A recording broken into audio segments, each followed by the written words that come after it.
What a mediocre show this was. I'm Boss Hope 6. I'm back to another video. Today, I'm reviewing Smackdown, and look, I praise WWE for at least keeping one show consistent.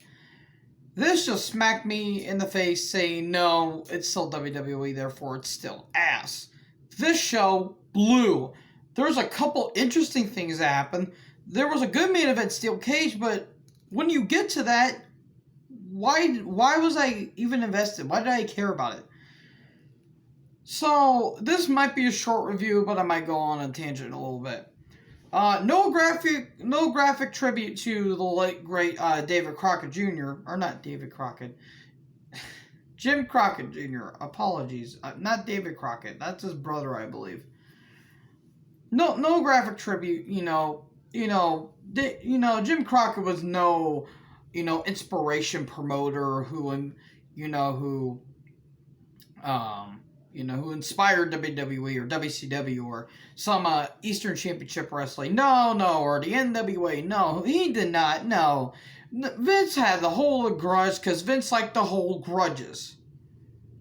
You old bastard. So, Cole's in the ring. Why is Michael Cole?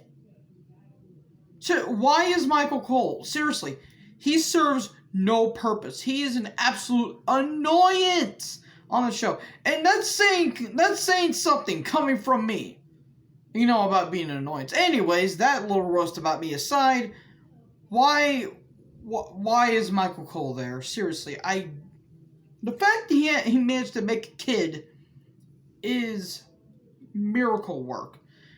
Anyways, I wish nothing bad on Michael Cole. I just want him off my television. And Corey Graves is no better. Seriously, leaving your wife and go sleeping with one of your co-workers, leaving your wife and your child has a mental disability. Yeah, that's what you get, Corey Graves. So, and also, talking crap about Mauro Ranallo, who Mauro Ranallo on his worst day will be better than Corey Graves on his best day. And guess what? Mauro Ranallo has no bad days, you little creep. He's not a creep, he's an idiot.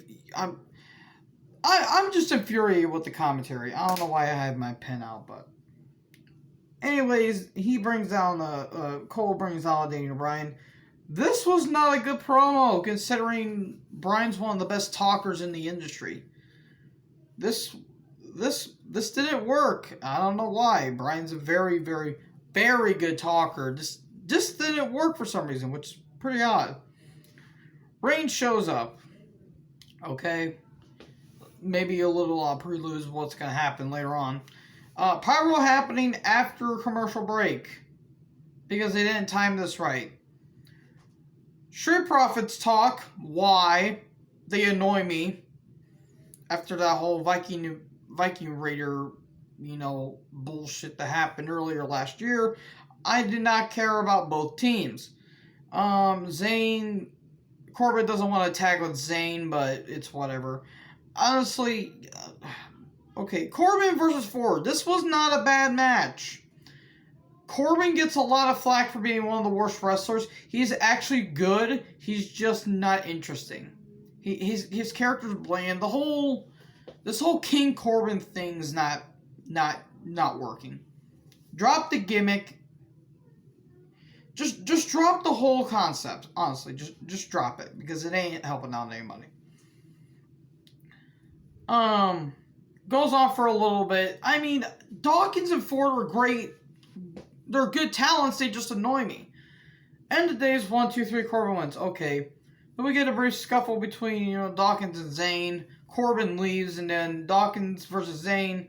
It was whatever. The dreaded roll-up, 1, 2, 3. Dawkins wins. Okay, whatever. Carmella fires Reginald. Can this get Carmella off our screen, please? Really, she serves no purpose there.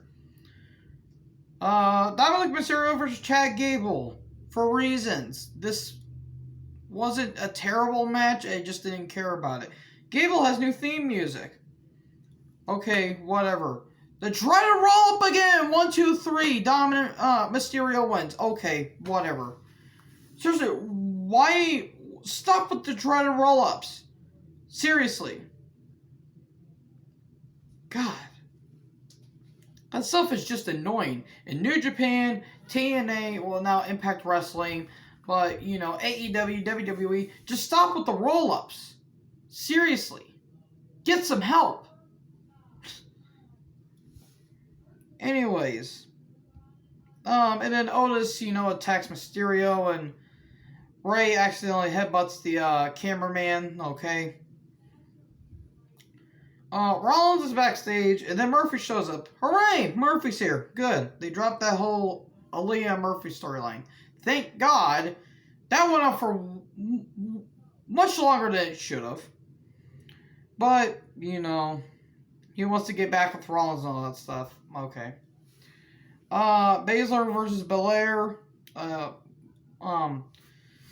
Shayna with Nia and her superior immune system and bad ACLs. You know, takes on Bianca, Reginald, and then Banks would show up. Match was going good, and then shit went off the rails pretty quickly. Like Bianca, like Reginald runs into Sasha, and then runs into Sasha gets knocked down, then runs into Nia. Nia goes after, you know, Reginald, but runs into Sasha, knocking her down. Meanwhile, KOD 1, 2, 3. Okay, thanks for coming, Shayna. Belair avenged her loss after TakeOver Phoenix that happened two years and 2 months ago. Man, remember when NXT was actually good and had great takeovers? Pepperidge Farm members. They do have some good ones, but they're very, very, very, very hit and miss. Anyways, Sasha slaps Reggie. Ow! That looked like that hurt. Jay and Roman are backstage. Don't embarrass the family. Okay, talking about their still Jay and Brian steel cage match. Cesaro versus Murphy. Rollins on commentary. Okay, Rollins' jacket would have done much better commentary than Michael Cole. Michael Cole called the finish before the match. But he called the finish before the match ended. It's at this point that I'm questioning why I'm still watching wrestling. Cesaro wins. Okay, whatever. Reginald wants forgiveness. Nia says Reggie's cute. I swear to God, if they give this a love triangle storyline, no. Don't you dare bury Reginald. Seriously. That sounds like a weird scene from Chicago PD or something. Don't bury Reginald. No, seriously, please don't do this. It didn't work with Enzo and Nia back in 2018 because, you know, legal troubles and all that bullshit. No, just stop. Get some help. Just don't do that. And Apollo Crews cuts a promo. This was fantastic. Great promo. This weird accent thing, I'll have to adjust to it, but this was a very good promo. And if he's doing it like his own version of Yuha Nation, I'm all for it. Can't wait for them to drop the ball with it in a few weeks. Natalya and Tamina won a title shot. Okay, whatever. Daniel Bryan attacks Uso backstage, you know, setting up their match later on. Ding dong, hello, sweet tweets. This happened. Anyways, Daniel Bryan versus Jey Uso, steel cage match. Reigns at ringside. This was a good match. Before the match, Corey Graves, you know, talks about how the steel cage works. As if we're like 5-year-olds. I was watching this, and I'm like, do they think we're this stupid? We know how a steel cage match works. Anyways, match was good. You know, great, you know, spots, you know, great back and forth action. But in the end,